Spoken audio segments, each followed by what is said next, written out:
Meanwhile, back at the ranch, we have discussed in our course in chapter 2 all the things that led up to the Second Continental Convention, where the delegates left and went home to get permission to basically declare war on Great Britain. They left the Party of Five, led by Thomas Jefferson, to draft the Declaration of Independence, and came back, voted to declare their independence, and worked on and finally adopted the Declaration of Independence on July 4th, 1776. So you are in an odd position. You have now declared war on the strongest military power in the world. They are frustrated with you. They have already shown their military might by crushing you in a couple of battles, very quickly, I might add, in a couple of battles in Massachusetts. But somehow, some way, you are going to press on. I think that I mentioned before that there was a last-ditch effort to come up with some type of peace agreement in New York that did not work. But now, come hook or come crook, you're going to have to figure this out. Well, one of the first things that you're going to have to do if you have declared your independence, is you're going to have to come up with some type of operation. What is this going to look like? So one of the things that happened in these articles, these were called the Articles of Confederation, was a constitution. And you can't see me, but just know that I am putting my fingers in air quotes. If you read the chapter, they will actually say that it was not a constitution. But it was a document that was meant to explain how things would run and how things would operate. So I differ a little bit with Dr. Patterson. It was a constitution. It was just a bad constitution. So let's just look at some of the provisions of this constitution. First, it starts out that they're going to call this group the United States of America. And each of the colonies was from now on going to be called a state. And so they go on to say that they are creating a firm league of friendship. That doesn't sound very strong. That doesn't sound very commanding. And it certainly doesn't sound like anybody is getting any power. They're just agreeing that they're going to work together.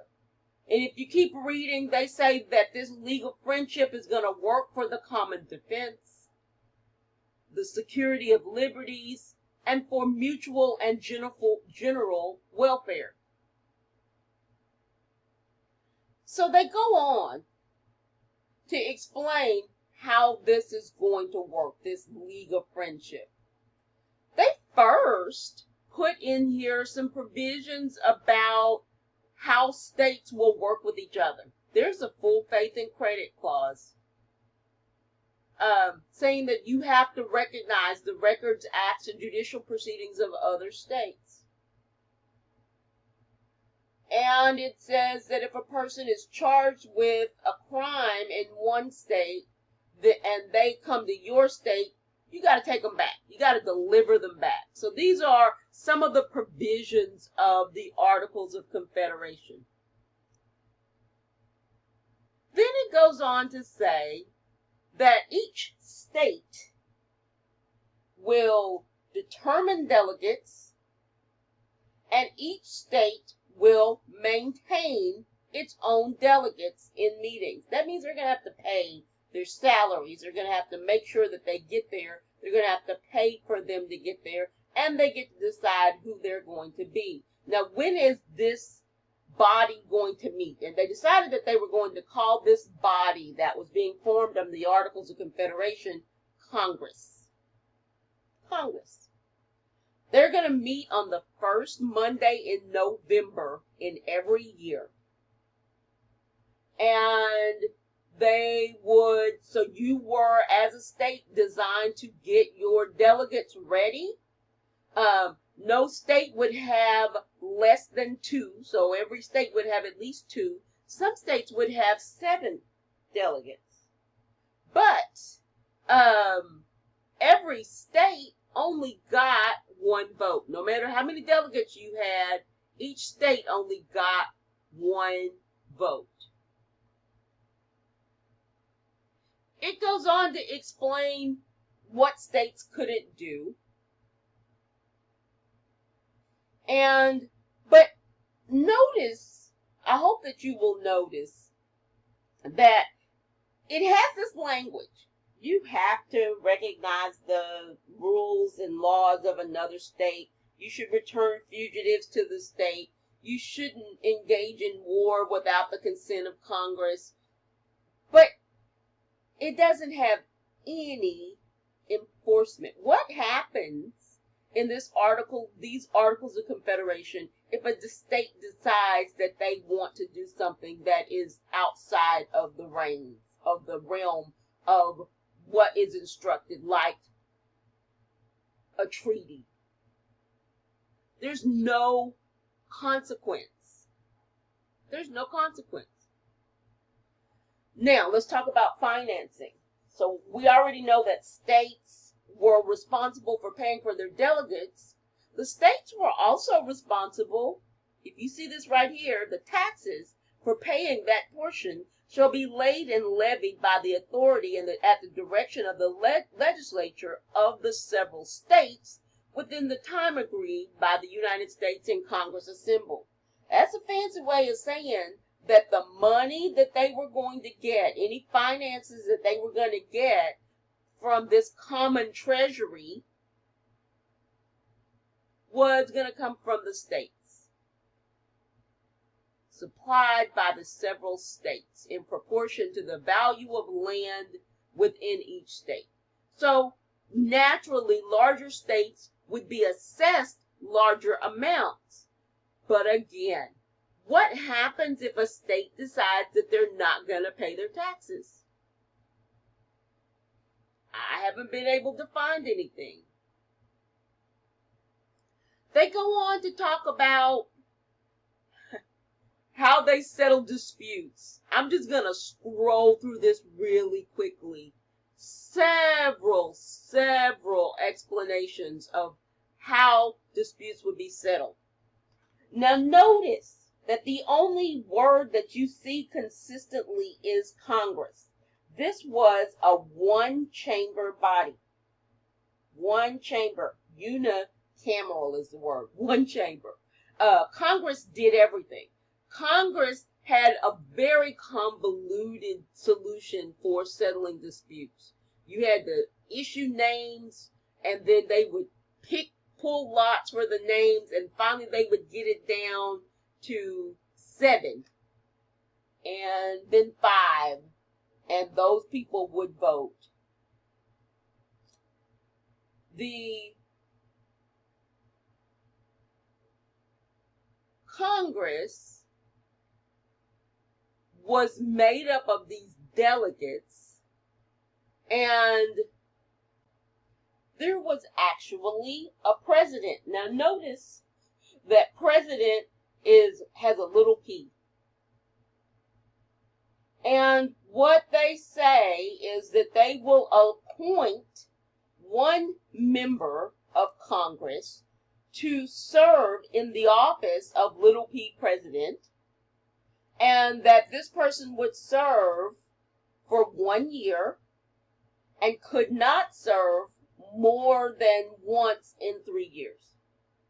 There were actually 7 people that were appointed to be presidents under the Articles of Confederation. But the president had no power. Their job was to determine how much money the states had to pay,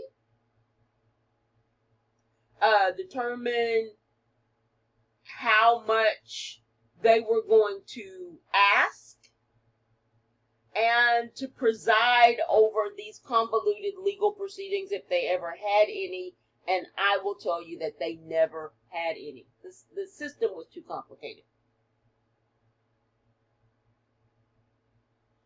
To actually meet, there was a requirement that 9 states be present.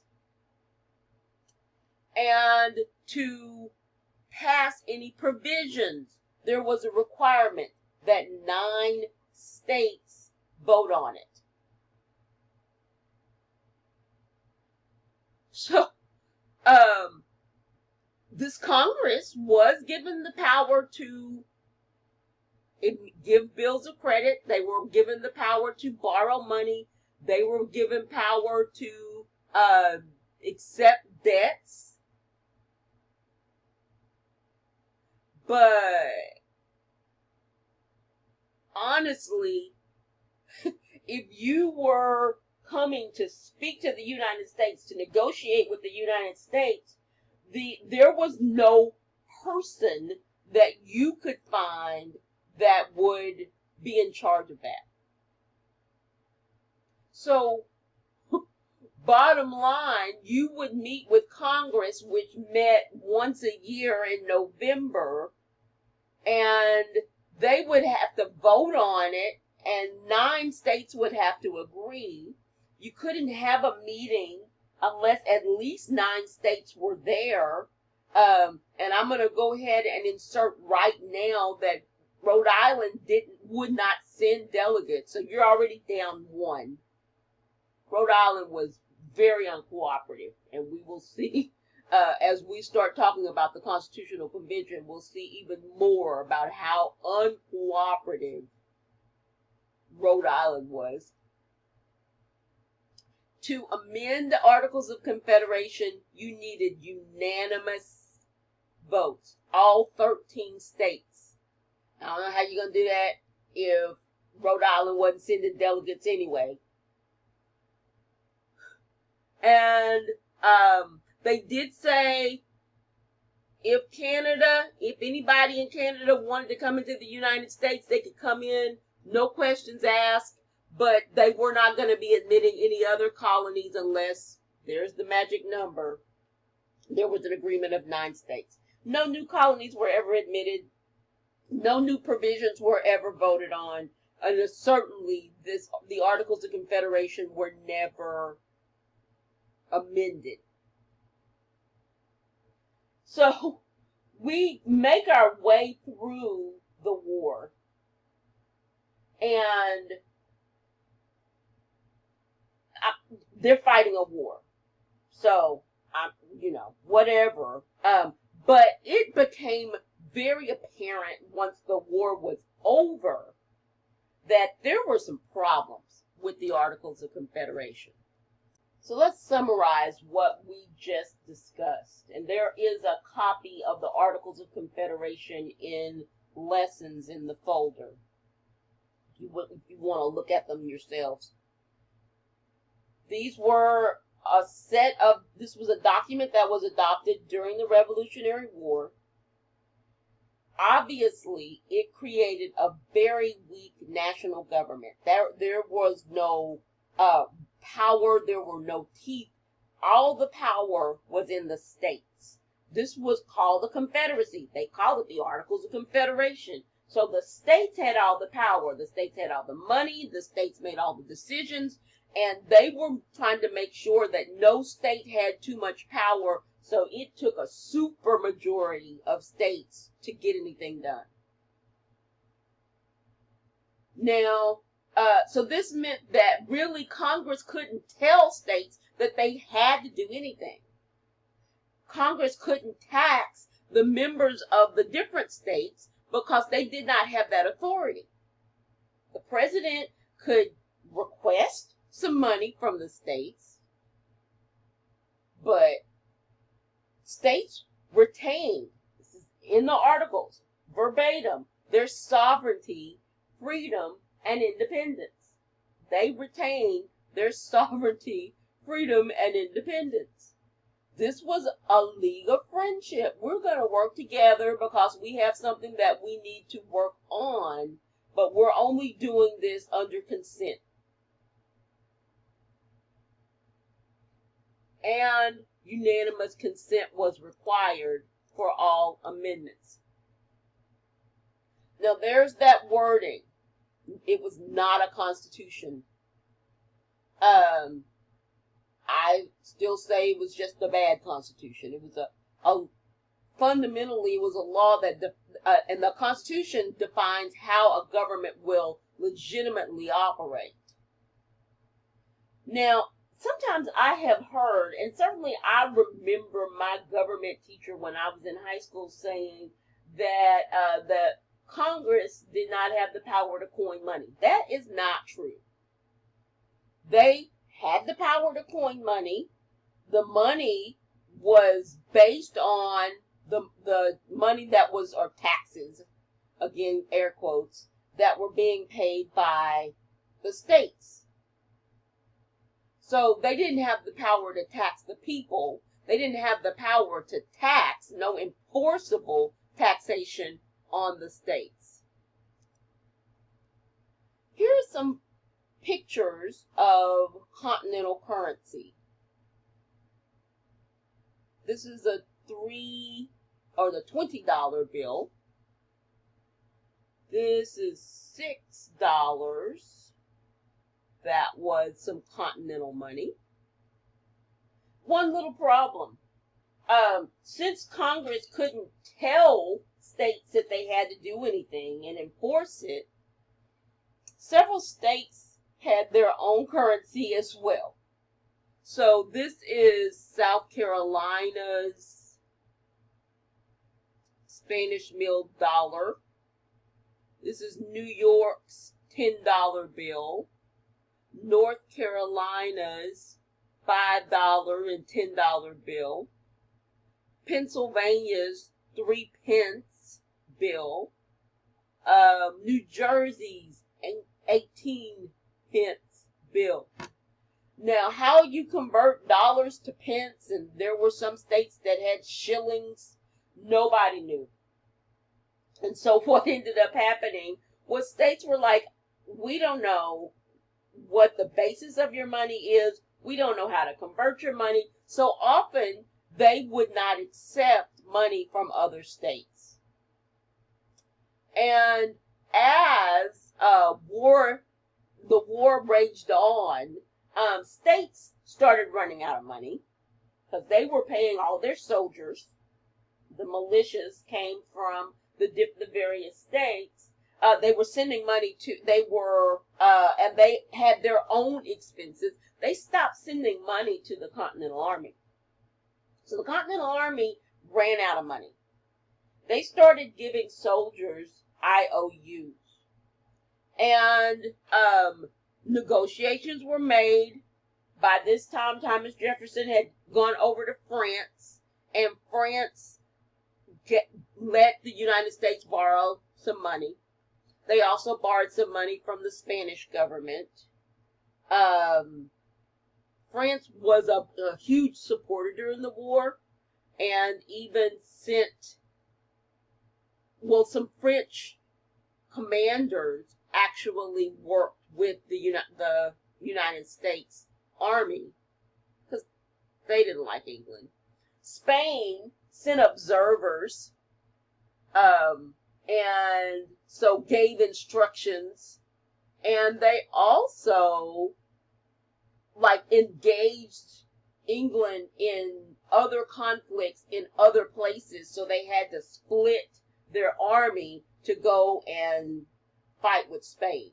So Spanish didn't fight in the Revolutionary War, but they certainly were very sympathetic to the colony's efforts, the United States efforts